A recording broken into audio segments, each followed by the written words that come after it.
Magandang gabi po sa lahat. Tayo po ay papatuloy sa ating pag-aaral ngayong gabi. Tayo nga po ay nasa Isaiah 65 verses 30 to 14. Pero bago ang lahat, tayo po muna ay sama-samang manalangin. Samahan niyo po ako. Panginoon, nadakila sa lahat, maraming salamat po sa buong araw na to. Sa buong araw ng pag-iingat mula sa trabaho at ganoon din sa panibagong buhay, kalakasan at ang pagkakataon na matuto, Panginoon, sa gabing ito naway ang mga kapatid ko nasa online ay sabay-sabay kami matuto at maunawaan itong tatalakayin namin, Panginoon. Ikaw po ang manguna, gumit na at samahan nyo kami hanggang huli, Panginoon. Ikaw ang maitaas at maparangalan namin. Sa ilang po ang lahat ang mapulit parangal. In Jesus' name, Amen. Yan, so magandang gabi, Pastor Landing, Pastor Dom, at kung sino po yung mga nandyan pa, no, pwede po kayong mag-comment ng good evening, ano, kaya magandang gabi. Para lang po kung sino po yung kasama ko ngayon. Pero yun nga po, kagabi nga po, natalakay natin yung verses 10 to 12 na tumutukoy nga po, no, yung verse 10 sa doon sa ano, no, sa kanyang mga labi na ititira, no? Na ito nga po ay sasambahin niya. Siya ay sasambahin ng mga labi at ito ay kanyang isasama doon sa kanyang bagong lupain. At siyempre, yun nga po, no, yun yung pangako ng Panginoon na kanyang itinira doon sa kanyang nilipulin, no? Siyempre, ito tumutukoy sa dulong panahon na ito yung nabanggit po yung 144,000 na makakasama, no? Sa mga makakasama ng mga nasa pagiging tapat or faithful sa Panginoon. At yung verse 11 ay yung pagpapala, ngunit meron siyang parurusahan. Meron siyang tag dito, yung hahatulan, no? Kasi nga, nakita natin dito, ito ay dalawang side, no? Yung isa yung pagpapala, yung isa yung paghahatol o paghuhukom. At sa verse 12, na yung itatakda ko kayong sa espada mamamatay, no? Ito yung sa verse 11 pala, ito yung mga sumumba sa mga Diyos-Diyosa, no? Tulad ni God at ni Many, na ito ay talagang kasuklam-suklam sa Panginoon, no?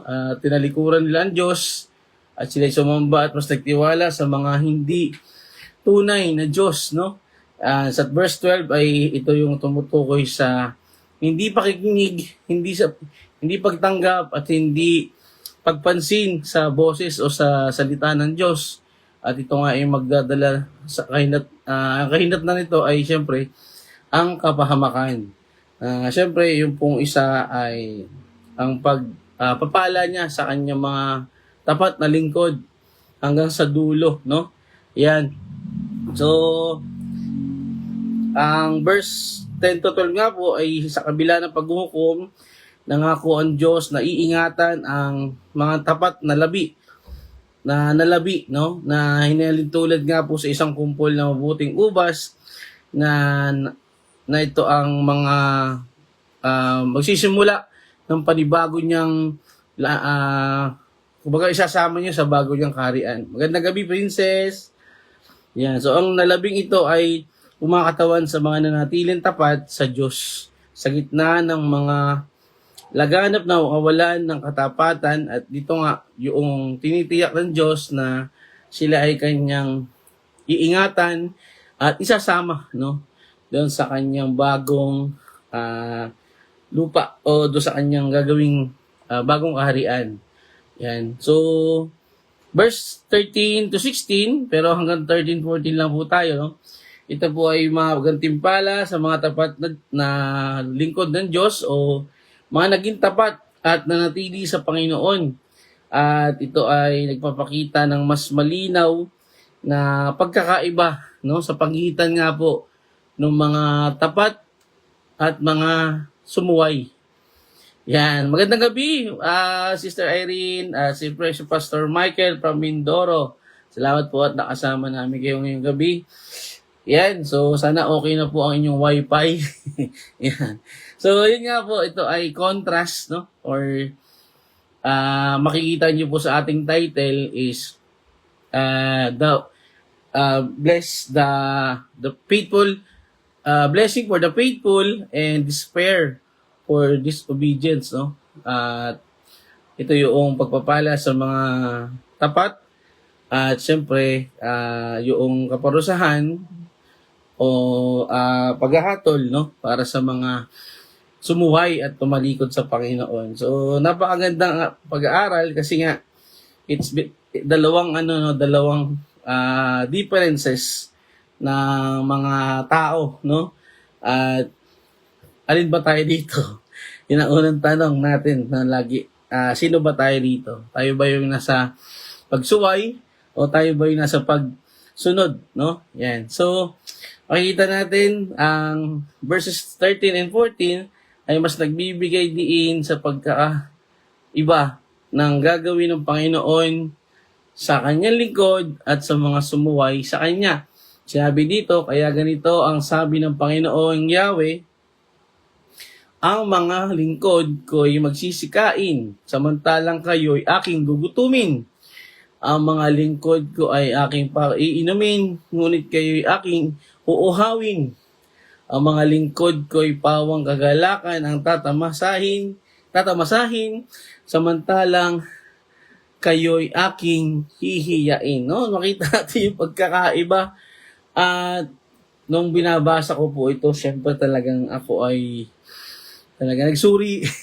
Nagsuri agad. Pero dito makikita natin ang matinding pagkakaiba sa pagitan ng mga pagpapalang nararanasan ng mga tapat at yung pagdurusang mangyayari o mararanasan ng mga tumatanggi sa kanya, no? Ito ay isang paglahad ng tatamasahin o kahihinatnan ng mga tao sa dalawang magkaibang sitwasyon.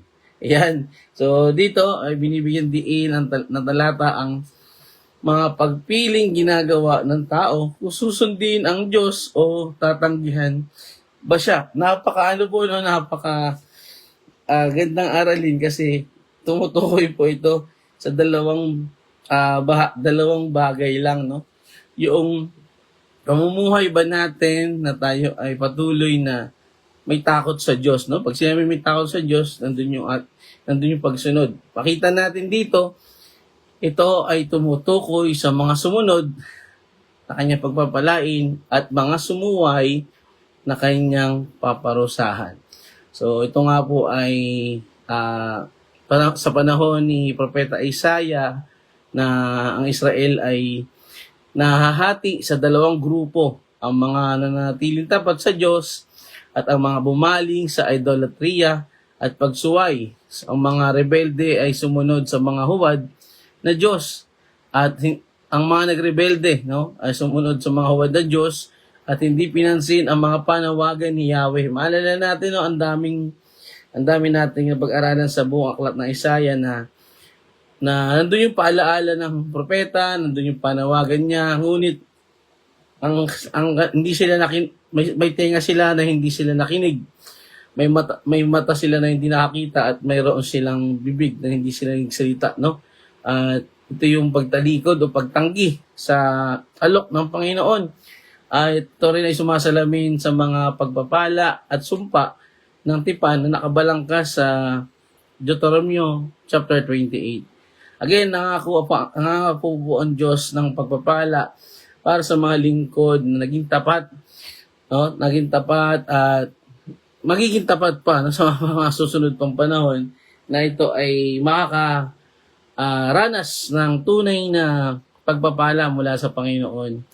Para sa mas malalim na pagkaunawa ng nalalaman ng talatang ito, mahalaga na makita natin yung tema, konteksto, simbolismo at simbolismo sa loob ng talata. Una, dapat natin isalang-alang ang konteksto kung saan lumilitaw ang talatang ito. Siyempre, ito ay aklat ni Isaiah na tumutukoy nga po doon sa kanyang bayang Jerusalem na may mga tao dito na sumuway at mayroong taong nanatili sa Panginoon. At malinaw na pinapahayag dito na aklat ni Isaiah ay iniugnay kay Propeta Isaiah na naghatid ng kanyang mga propesiya sa mga tao mula ng tao sa Juda noong panahong matinding kaguluhan at tungkol sa politika. Ayan. So, ang talatang ito ay nagsisilbing paalaala ng mga bunga ng pagsuway. Alala ko tuloy yung biblical blessing. No? Pero ito po ay tumutukoy na sa dulo, no? Na gagawin ng Panginoon sa kanyang lingkod, na dito nga ang pagkakaiba sa pagitan ng kapalaran ng mga lingkod ng Diyos at ng mga tumanggi sa Kanya.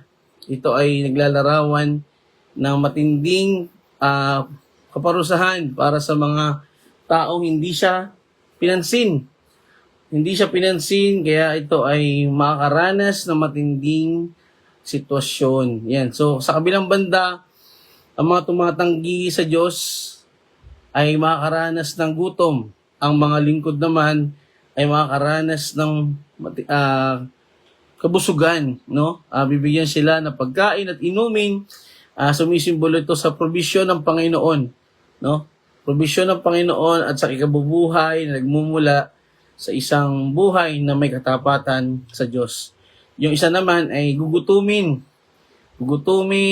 mauuhaw, at dito ay punong-puno ng kakulangan sa kanila, no?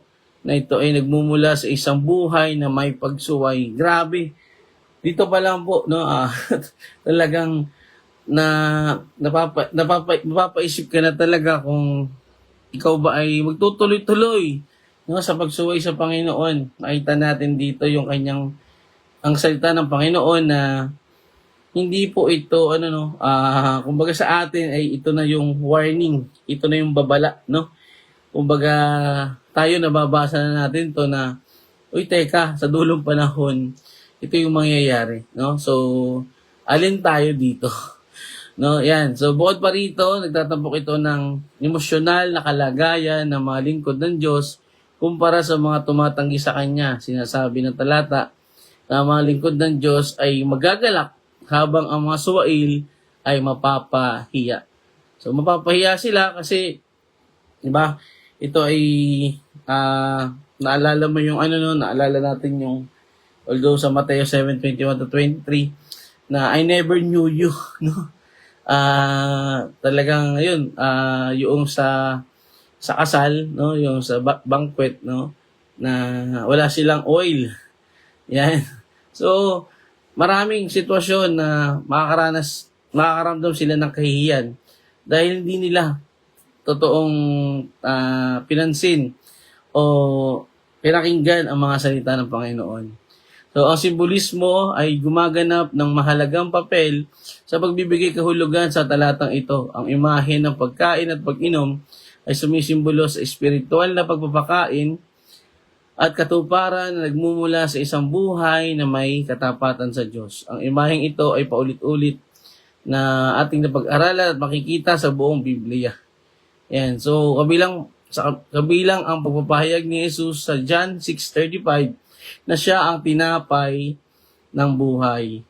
Yan. So, ito ay simbolismo ng banal na hapunan sa bagong tipan. Yan. So, dito, marami tayong makikita, no? Siyempre, implikasyon sa teolohiya na ang paglalaan ng Diyos para sa mga tapat at ang mga bunga ng paghihimagsik. So, dalawang uri ng sitwasyon, no, na naghihintay sa mga taong tapat at mga tumalikod. Yan. So, sa awit 23, verse 1-2, ang Diyos ay naglalaan para sa kanyang bayan tulad ng pag-aalaga ng isang pastol sa kanyang mga tupa. Mateo 5, verse 6, mapalad ang mga nagugutom at nauuhaw sa katuwiran sapagkat sila ay bubusugin. John 6:35, nabanggit natin kanina. Apocalypse 7, verses 16-17, isang pangitain ng walang hanggang paglalaan ng Diyos kung saan wala nang gutom o uhaw para sa kanyang bayan. At syempre, ito yung magiging sitwasyon, no, ng mga lingkod na, na maliligtas ng Panginoon, na isasama niya sa kanyang bagong kaharian at yung kanyang mga naging tapat sa kanya, no? Yung mga naging loyal, faithful sa kanya. Yan, so bilang paalaala lagi sa ating mga mananampalataya ngayon, ito ay nagsisilbing paalaala ng kahalagahan ng pamumuhay ng tapat. No? Yung mga tao makita natin dito, namuhay sila ng may katapatan, naging loyal, faithful, matyaga, yung commitment, yung devotion nila sa Panginoon. At dito hinihikayat tayo ng talatang ito na magtiwala sa paglalaan ng Diyos. Kaya nga, yun lagi yung yun lagi yung tanong natin. Hindi ba nagpo-provide ang Diyos sa atin? Ang sagot, nagpo-provide po siya, no? Lagi po siya, alam po niya ang pangangailangan ng kanyang mga lingkod. At ito, no, sa dulong panahon, talagang masasabi nating unli. Yan, unli, kumbaga. Yan yung mga talagang masasabi nating walang katapusang pagpapala ng Panginoon sa kanyang mga tapat na lingkod. So ito ay babala rin sa mga pagtanggi, no, sa mga pagsuway, sa mga pagtalikod sa Panginoon. Yan. At ito ay lalo na sa panahon natin, no, na alam na natin yung katotohanan, alam na natin yung utos, pero tila ay parang hindi natin siniseryoso o binibigyang halaga ang pwedeng maging kahinatnan nito. Yan. So, tandaan, ang Diyos ay makikita natin dito na yung kanyang pangangalaga sa kanyang mga lingkod, na siya ay maglalaan para sa mga ito, no? Para sa mga naghintay sa kanya, naging tapat sa kanya. At ang mga hindi naging tapat at ang mga tumalikod na ito ay kanyang bibigyan ng matinding kabigatan at kaparusahan. So tanda natin na ang Diyos, ang Panginoong Hesus, ang sukdulang tagapagbigay at pinagmumulan ng kasiyahan. Nang nag-aalok siya ng tubig na buhay, na pumapawi ng uhaw na magpakailanman, no, sa babaeng Samaritana. John 4:14, at ang tinapay na buhay na lubos na nakabubusog, John 6:35. Sa pamagitan ng Panginoong Hesus, nararanasan ng mga mananampalataya ang kagalakan at paglalaan ay pinangako sa talatang ito. Tinutulungan niya ang agwat sa pagitan ng Diyos at sangkatauhan. At pakita natin kung gaano kahalaga sa Panginoon ang kanyang lingkod. At sa dulong panahon, mga kapatid, ito ay makikita ng lahat, no? Kaya nga tayo ay patuloy na magsuri sa ating mga sarili. Palagi tayong maging tapat sa Panginoon. Aminin natin, ano man ang sitwasyon natin, sa Kanya lang natin iasa, no? Ito po yung pagiging tapat natin sa Kanya, no? Palagi tayong sa Kanya nagtitiwala at umaasa. Yan. So, pagtatapos ng talata, pagkatapos ng talata, ito ay isang mapangyariang paalaala ng katapatan ng Diyos at ang kanyang lingkod at ang kanyang kawalan ng buhay sa mga hiwalay sa kanya. Katapatan ng Diyos, ang kanyang mga lingkod na tapat, at syempre yung mga hiwalay sa kanya. No? Ibig sabihin, ito yung mararanasan ng mga hiwalay sa kanya na ito ay matinding paalaala sa lahat. Lalo-lalo sa mga mananampalataya na naghihikayat ito ng pagtitiwala sa paglalaan ng Diyos, na ito ay isang katuparan na kanyang pangako sa pamagitan siyempre ng Panginoong Hesus. Yan, so sa talatang ito ay isang paalaala ng bunga ng pagsunod at bunga ng paghihimagsik. So alin po yung ating ipinamumuhay? Alin po ang ating sinusunod o nakikita sa ating yan. So, paalaala lang yan, mga kapatid, no? Pero siyempre, ngayon pa lang, dapat po tayo ay bumaling na sa Panginoon. Sa verse 14, sa laki ng tuwa ay aawitan ng aking mga sa laki ng tuwa ay mag-aawitan ang aking mga lingkod. samantalang kayo'y tataguy sa hirap at sama ng loob. Again, dalawang sitwasyon sa pagitan ng tapat at ng sumuway, ng tumalikod.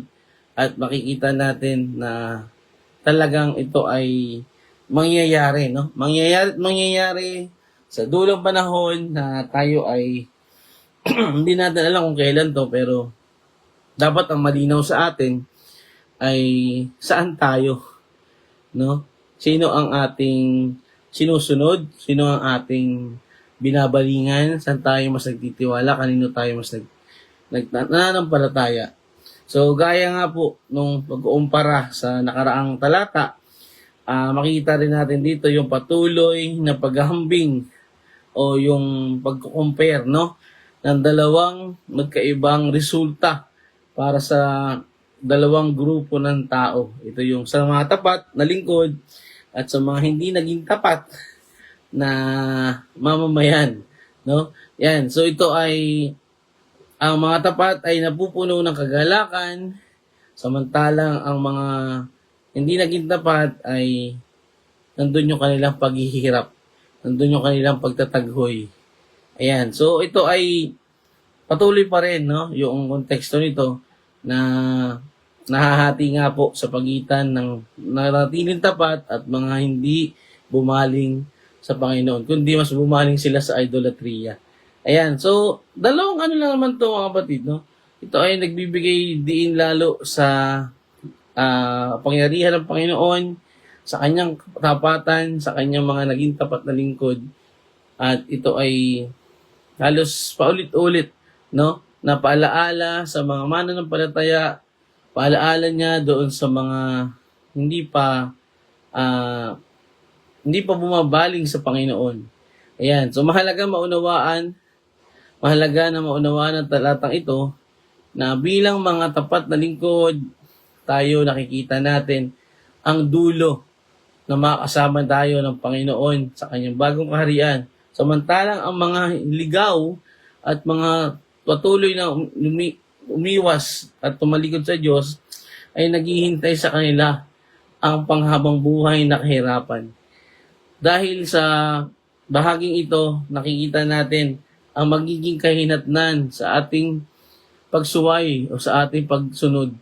At ito ay paalaala sa lahat hanggang sa kasalukuyang panahon, sa mga darating pang panahon na makapag-aral nito, makapagbasa nito, na tayo ay pinapaalalahanan, binibigyan ng babala na tayo ay maging seryoso sa ating pamumuhay sa pagsunod sa Panginoon. Ang simbolismo ay huwag nating kalimutan na ang pagbibigay o ang kagalakan ibibigay ng Panginoon ay ito yung wala nang mararamdamang lungkot, no? Kundi puro kagalakan, puro kasiyahan. At ito yung mag-aawitan tayo sa langit. Yan. Samantala yung mga hindi kumilala sa Panginoon, tumalikod sa Kanya, ay makakaranas ng unlimited swimming, no? Unlimited swimming sa lumalagablab na apoy, no? Andun po yung hirap at pag-iyak, no? Habang buhay mo mararamdaman yung init, yung sakit, na parang umiiyak, no? Nananaghoy, nahihirapan. Kung ngayon pa lang po naiinitan na kayo, naiinitan na ako 39 degree, 40 degree. Kanina 39.5 sa Kalamba, no? At sabi ko nga ay, Diyos ko, paalaala to. Paalaala sa atin, no? Paalaala na kung ngayon pa lang naiinitan ka na, how much pa sa 5 to 6 times boiling point na init na naghihintay sa iyo kung ikaw ay patuloy sa pagsuway, patuloy sa pagtalikod, patuloy sa hindi pagpansin sa Panginoon. Kaya mga kapatid, dito po ay panawagan sa lahat na tandaan natin na wala pong pangako ang Diyos na hanggang kailan tayo sa mundo. Kaya the more na naririnig mo tong pag-aaral na to, habang nandiyan ka na nakikinig sa ating pag-aaral, Huwag niyo pong baliwalain, no? Huwag niyo pong ipagwalang bahala ang mararanasan sa dulong panahon. Dalawa lang naman yan. It's either ikaw po ay nandun sa puno-puno ng kagalakan o doon sa puno-puno ng sakit o hirap. So, ito ay nakikita natin, no? Na tumutukoy ito siyempre sa kagalakan ng presensya ng Diyos na makakasama sa dulong panahon at wala nang ibang masasama o negatibo na mangyayari. So, ang realidad ng paghukom, this is it, no? This is it na realidad na na mangyayari sa bagong langit, sa new earth, new heaven and new earth, no? Ang paghambing sa pagitan ng katapatan at paghihimagsik. So, sana makita po natin to na matindi po ang kabigatan ng kasalanan, ang resulta ng paghihimagsik. At ito ay paalaala sa lahat, no? Siyempre tayo mga tapat na lingkod, tayo po ay manatiling tapat, manatili doon sa paglakad sa katwiran at pagsunod sa kalooban ng Panginoon. Sa awit 16:11, sinabi, sa iyong harapan ay may kapuspusan ng kagalakan, sa iyong kanan ay may mga kasiyahang magpakailanman. Grabe po, no? Kaliwat kanan na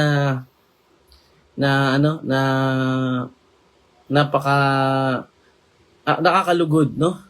Yan. So, Mateo 25 verses 21 to 30, inihahambing nito ng talinghaga ng mga talento ng kagalakan ng mga tapat na lingkod sa dalamhati ng mga tumanggi sa kanilang mga responsibilidad. Lucas 6:21 to 25, ito nga po yung binanggit ni Jesus, ang mga pagpapala ng mga tapat at natatawa at ang mga paghihirap ng mga nagdadalamhati. Apokalipsis 21 verse 4, nangangako ang Diyos na papahirin ang bawat luha para sa kanyang tapat na bayan at aalisin ang lahat ng kalungkutan. Wala na, no? Wala nang totally mararamdamang sakit o hirap sa sitwasyon, sa darating na sitwasyon na yun, no? Siyempre yung kanya itatayong bagong harian. Kaya sa ating mga mananampalataya, again, ulit-ulit na paalaala na ang kagalakan ay isang regalo. Ngayon pa nga lang po, no, kung ikaw ay tunay na Kristiyano, in the midst of trial, sa kalagitnaan ng kabigatan, nakakaramdam ka ng kagalakan, no? So, isa lang po ibig sabihin yan, no? Sa Diyos ka talaga mas nagtitiwala. Totoo kang Kristiyano. Pero yung ikaw ay nasa kabigatan, tapos wala kang kagalakang nararamdaman, ayan po, no? Suriin po natin ang ating pamumuhay. So ito ay nakaugat sa isang buhay na nabubuhay sa pagsunod at pakipag-ugnayan sa Kanya. Kaya hinahamon tayo nito na yung ating priority, no? Na priority na ano yung pinipili natin, ano yung mas inuuna natin at sino yung mas pagtitiwalaan natin. At again, pag nilayan natin ang mga talatang ito, ang mga pangako ng Panginoon para sa dulong panahon. So ito ay nagsisilbing babala para sa mga taghihimagsik at sumusuway sa Panginoon na hahantong po sa espiritual na kawalan at sobrang kahirapan. Actually, ito yung paalaala lagi, no? Kung bakit nandun yung magandang balita, nandun yung ibanghelyo, kung bakit nandun lagi yung paalaala ng mga mahal natin sa buhay, sa ating mga kaibigan, kapatid na hindi pa nakakilala sa Panginoon. So tandaan natin, ang Panginoon, ang pag-ibig niya ay makikita natin dito sa dalawang talatang ito, na yung kanyang pag-iingat, yung kanyang provision, yung kanyang pangako na nandun po yung katiyakan, no? Kaya ito'y nananawagan na sa mga lahat, sa lahat, no? Na panunumbalik sa Panginoon. At bilang mga lingkod, tayo po ay magbahagi. Ibahagi natin ang pangako ng Diyos, ang mabuting balita upang makasama natin sila, no, sa dulong panahon. Tandaan natin, ang Panginoong Hesus ang naging sukdulang pinagmulan ng kagalakan, the ultimate pleasure, no? Siyempre yung naisakatuparan po yung propesiya, no, yung natapos na gawain ng Panginoong Hesus sa krus. No, yun po ang pinaka ultimate na kagalakan ng Ama, no? Na ito ay nilalarawan sa talatang ito na naparito siya upang ibalik ang relasyon ng sangkatauhan sa Diyos. Again, ito ay nag-aalok ng masaganang buhay na humahantong sa tunay na kagalakan, John 10:10. No, ito po yung tumutukoy ay sa buhay sa langit. Yan. So, sa pamamagitan ng kanyang kamatayan at muli pagkabuhay, ginawang posible ni Jesus para sa mga mananampalataya na maranasan ang kagalakan ng kanilang mga puso ngayon at sa walang hanggan. No? Buhay na kasiya-siya. Okay, so yun po ulit yung tanong, no? Saan tayo rito? Tayo lang po makakasagot niyan. At siyempre, idulog natin sa Panginoon.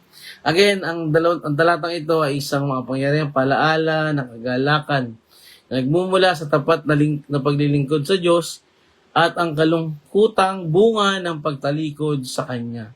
Para sa mga mananampalataya, para sa atin lahat, mga batid, ito ay itinuturo nito ang ganap na katuparan ng mga pangako ng Diyos sa pamamagitan ng Panginoong Hesus. Kaya sa pagtatapos, ito ay nag-aalok sa atin, patuloy na nagpapahayag ng babala, no, ng hamon na manumbalik sa Panginoon, ibaling ang atensyon, ibaling ang buhay sa Panginoon at again, alin ang ating pinipili? Alin ang mas ating binibigyang halaga? Yung buhay ba ngayon o yung buhay natin sa dulo? So, yun ang po yung tanong, no? Ito ay nakakabahalang paalaala. Kaya tayo mismo ay huwag nating pagwalang bahala ang mga sitwasyon ngayon kasi hindi natin alam. Kaya ngayon pa lang po, ito ay paalaala na ang talatang ito ay sa huli ay inaanyayahan ang mga mag-aaral, mga mananampalataya, na pagnilayan ng kanilang sariling buhay at isaalang-alang ang landas na kanilang pinipiling tahakin. Yun po yung mensahe dito no? Blessing for the faithful and despair for disobedience. No? So, alin po tayo dito mga batid? Pagnilayan natin ngayong gabi. Sa dalawang talatang ito po ay pagpapaalala, pagkatok, at babala na rin, no, para sa lahat. So, yun lang po mga kapatid. Doon po muna natin tinatapos ang ating talakayan. Bukas po ay ang 15 at 16. So, yan po, no? Sana po ay marami tayong tayo dito. Kung may marami po yung agam-agam, pwede po kayo mag-message sa akin. Ay, Pastor Dom, no? So, yan po, tayo po ay sama-samang manalangin. Panginoon, at dakila sa lahat, maraming salamat po sa iyong paalaala, sa iyong mensahe, sa iyong makapangyarihang pag-iingat, Panginoon, sa bawat isa, sa iyong mga lingkod, sa aming mga tapat na servant mo, Panginoon, naway ang mga kapatid na nakapakinig ay ito ay naunawaan, tumatak sa kanilang puso, at ito yung maipamuhay namin, Panginoon, upang ito yung makapagbigay ng kaluguran at ng karangalan sa iyo. Samahan niyo po kami sa aming pagpapahinga ngayong gabi, at samahan niyo po ang bawat kapatid na nasa biyahe pa. Maraming salamat po, Panginoon. Sa iyo lamang po ang lahat ng papulit parangal. Sa iyo kami patuloy na umaasa at nagtitiwala at nananampalataya. In Jesus' name, Amen. Maraming salamat po, Pastor Dom, Sister Irene, Pastor Michael, Pastor Nanding, Princess, at sa lahat po, no, sa Ornido family, kay Kuya Bob, at sa lahat po, kung sino pa man ang nandyan, maraming salamat po. Tayo po isama-sama muli bukas. At pwede nyo po panoorin yung recording, no, dito po sa aking, dito sa aking wall, no. So maraming salamat po. Solidarity Gloria. Shalom, shalom. God bless po. Bye-bye. God bless.